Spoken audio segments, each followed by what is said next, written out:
bendecidos con toda bendición. Bien, el tema de hoy es destituidos versus constituidos. Vamos a leer a Romanos capítulo 5, versos 19 al 21 para darle veracidad al tema. Dice, porque así como por la desobediencia de un hombre, los muchos fueron constituidos pecadores. Por la desobediencia de un hombre, los muchos fueron constituidos pecadores. No todos los hombres, sino los muchos, la simiente de Dios. Así también, por la obediencia de uno, los muchos serán constituidos justos. Dice el verso 20, pero la ley se introdujo para que el pecado abundase. Mas cuando el pecado abundó, sobreabundó la gracia, para que así como por el pecado reinó la muerte, así también la gracia reine por la justicia para vida eterna mediante Jesucristo, Señor nuestro. Entonces, la idea central aquí es que uno lo dañó, otro lo arregló y dice que sobreabundó la gracia para vida eterna. Y de eso es que vamos a hablar un poquito hoy. Lo primero que tomó lugar fue la destitución. Vamos a ver en Ezequiel capítulo 28 cómo fue que sucedió esa destitución para tener una idea de cómo tomó lugar. Ezequiel 28, versos 12 al 16. Dice, así ha dicho el Señor, tú eras el sello de la perfección, lleno de sabiduría y acabado de hermosura. Recuerde que estamos hablando del uno, el uno que nos destituyó de la gloria de Dios. Entonces aquí dice que era el sello de la perfección, lleno de sabiduría, acabado en hermosura. En Edén, en el huerto de Dios estuviste. ¿Quién estuvo en Edén? Ese uno que nos destituyó. ¿Cómo se llamó el que estuvo en el Edén? Adán. Aunque aquí se refiere al diablo, al querubín, pero son las mismas personas. Dice, de toda piedra preciosa era tu vestidura, de cornerina, topacio, jaspe, crisólito, berilo y onice, de zafiro, carbunclo, esmeralda y oro. Los primores de tus tamboriles y flautas estuvieron preparados para ti en el día de tu creación. Esto es bueno leerlo porque en Génesis no lo explica así. En Génesis te brinca por ejemplo, del año 500 al año 1000. Porque en Génesis, de un verso a otro, a veces hay cientos de años y miles de años. Eso lo vamos a probar más tardecito. Dice, tú, querubín grande, protector, yo te puse en el santo monte de Dios. Allí estuviste, en medio de las piedras de fuego, te paseabas. Perfecto era en todos tus caminos desde el día que fuiste creado hasta que se halló en ti maldad. Quiere decir que esa fue la destitución. Este hombre, este querubín, sello de hermosura, sello de sabiduría y acabado en hermosura. Tremendo preciosidad de diablo, preciosidad de ángel, preciosidad de protector, preciosidad de querubín, preciosidad de Adán. Todas estas cosas son Adán. Naturalmente el pueblo religioso por ahí no se lo diga, que no te lo aceptan, no lo sabe. Bueno, ellos no lo saben, la iglesia del Señor lo sabe. Ahora, esa fue la destitución, ese fue el único que pecó que nos destituyó. Y entonces, en ese mismo verso 19, dice, ¿por qué en la cruz no se llevó a cabo el acto de la transformación? El acto no se llevó. Ahora, la promesa sí se llevó, pero el acto no. Porque en la cruz fuimos justificados, perfeccionados. Pablo dice hasta glorificados. Pero la transformación está en promesa. Eso fue lo único que no tomó lugar. Tomó lugar el decreto, que ya somos justos, que ya somos hijos, que ya fuimos entregados al reino, que pasamos de muerte a vida. Entonces, esa pregunta surge: ¿por qué no se llevó a cabo la transformación y nos dan 2000 años de espera en promesa? Bueno, mira lo que dice Efesios 1, 13, 18. Efesios capítulo 1, versos 13 al 18. Dice: en él también vosotros, habiendo oído la palabra de verdad, el evangelio de vuestra salvación, y habiendo creído en él, fuisteis sellados con el Espíritu Santo de la promesa. Eso fue lo que hablamos.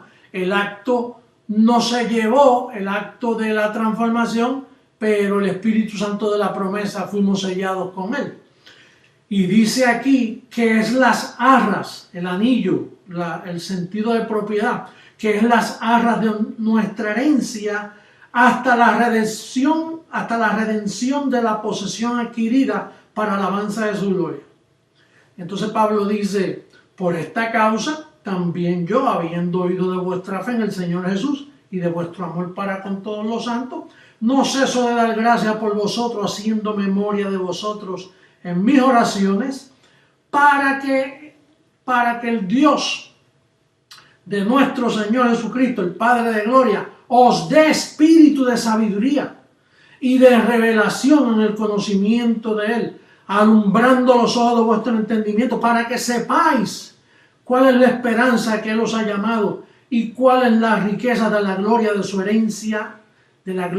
herencia, en los santos. Se nos dio una promesa. Fuimos salvos, fuimos sellados, pero no se nos dio la transformación, que es la pregunta que nos acabamos de hacer. Ahora, si nosotros vemos un poquito a ver esa destitución, voy a poner por aquí esto. Por ejemplo, el lugar, Génesis capítulo, en el capítulo 1, vamos a ver algo bien importante. Génesis capítulo 1, mira el tiempo que tomó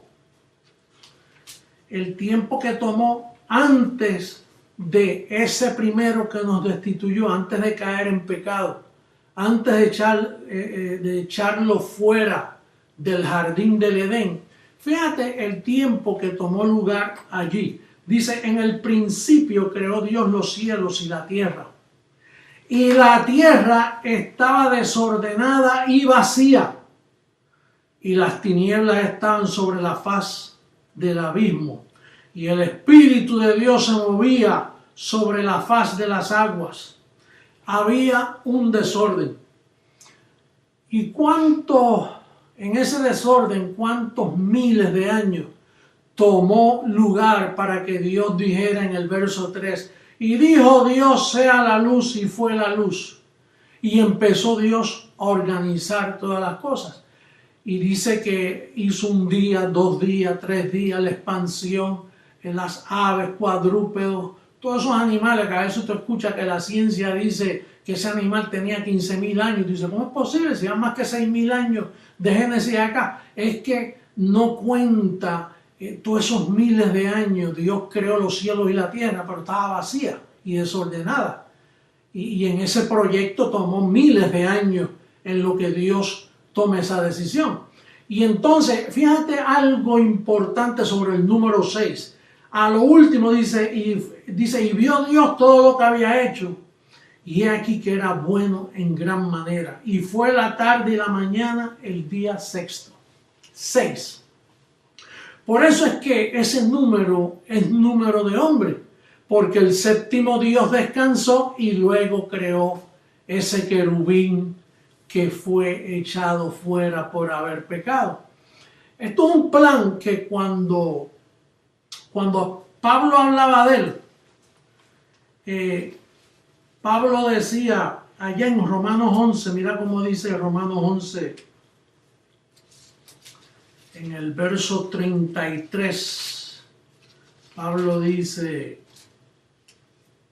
oh profundidad de las riquezas de la sabiduría y de la ciencia de Dios, cuán insondables son sus juicios, inescrutables sus caminos, porque ¿quién entendió la mente del Señor? ¿O quién fue su consejero? ¿O quién le dio a él primero para que le fuese recompensado? Porque de él, y por él, y para él son todas las cosas, a él sea la gloria por los siglos. Amén. Entonces, nosotros nos hicimos una pregunta: ¿por qué el uno que pecó nos destituyó de la gloria de Dios y quedó destituido y lo vistieron de un cuerpo de carne y sangre sujeto a muerte, a morirse? Anteriormente estaba vestido de unos materiales incorruptibles y entonces ahora, después que desobedece, lo tiran por tierra y le hacen un cuerpo de carne y sangre. Ahora, fue echado fuera y luego viene la pregunta: el uno que nos devolvió la gloria, que es el postrer Adán, Jesús de Nazaret, ese uno que vino a instituirnos de nuevo al reino, nos dio todo eso en promesa. Ahora, ¿por qué en promesa? Una de las razones, por ejemplo, ¿quién supo lo que sucedió cuando Cristo murió en la cruz? ¿Acaso Pedro sabía lo que había tomado lugar? ¿Acaso los apóstoles de la circuncisión sabían que tomó lugar?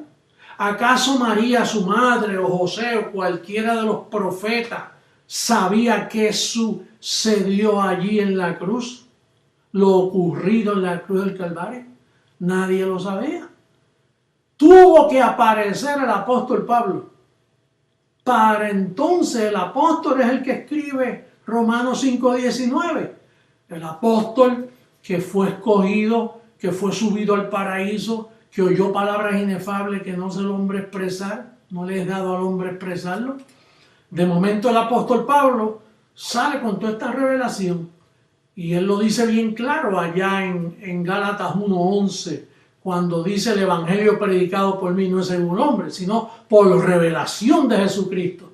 Entonces, en esa revelación es que le dicen a él: mira, lo que sucedió en la cruz, la muerte que tomó lugar allí, les compró a ustedes sabiduría, redención, santificación.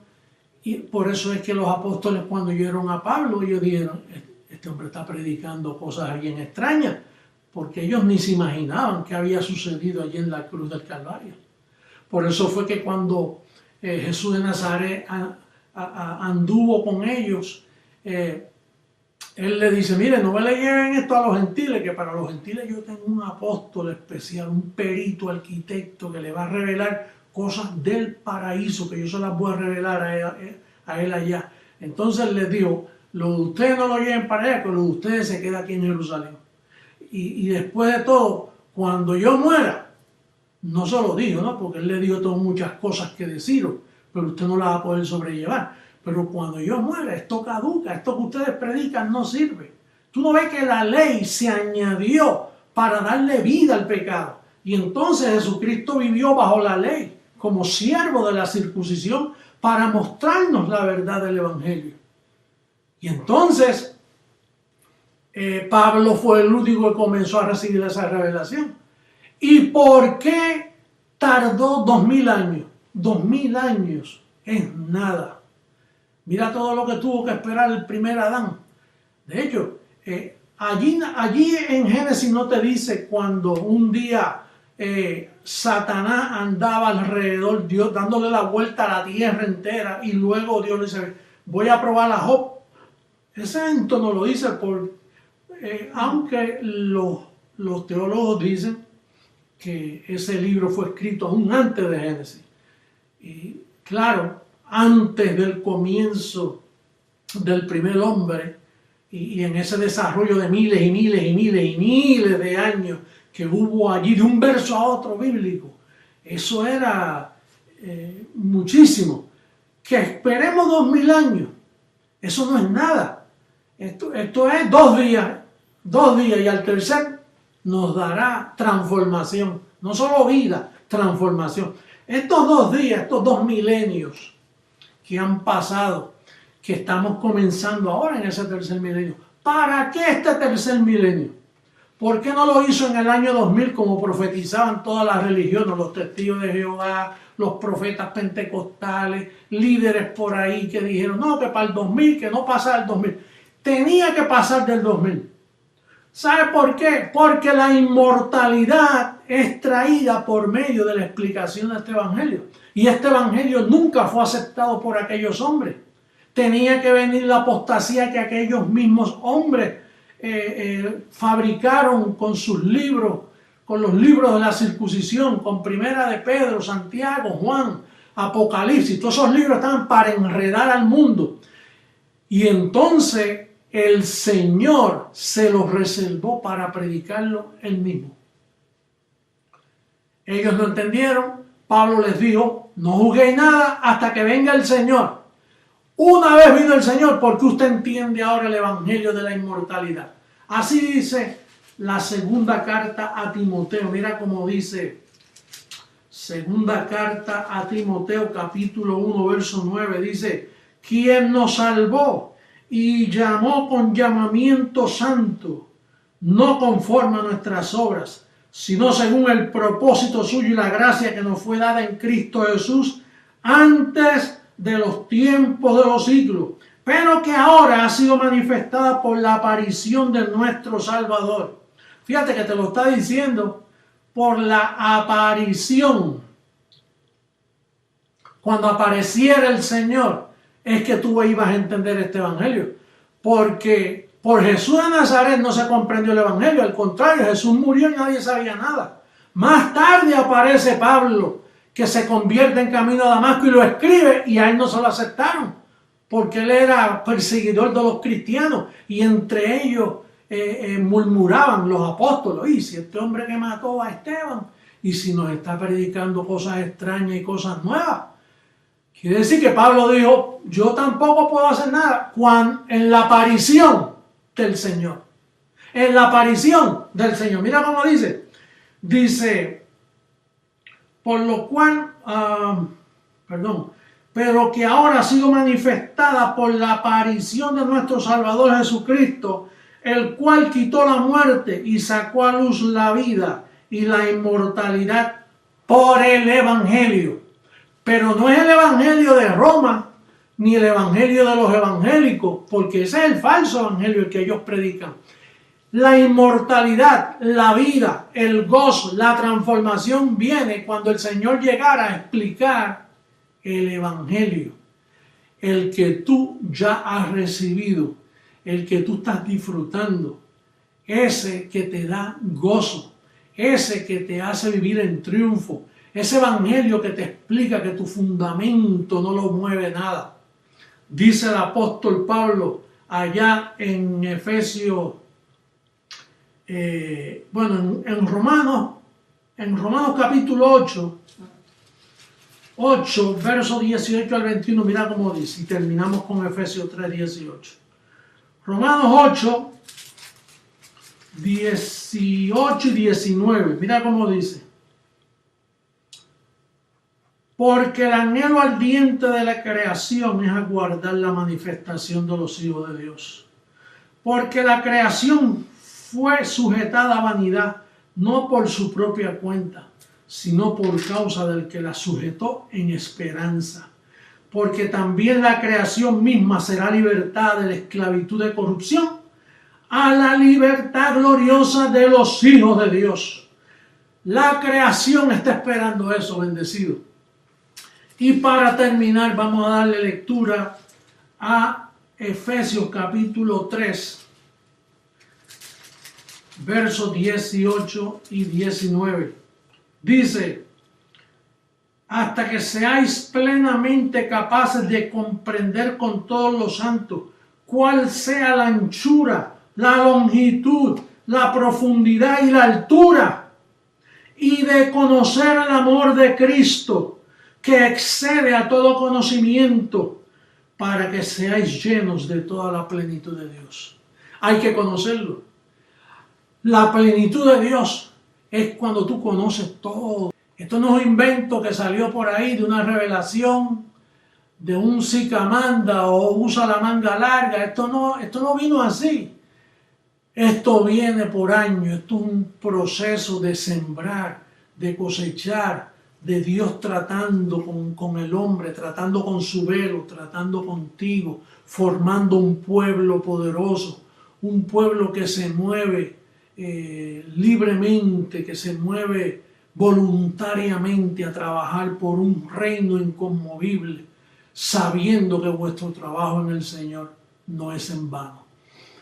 Así que me despido de ustedes una vez más, esperando ese día, bendecidos con toda bendición. Los amo mucho.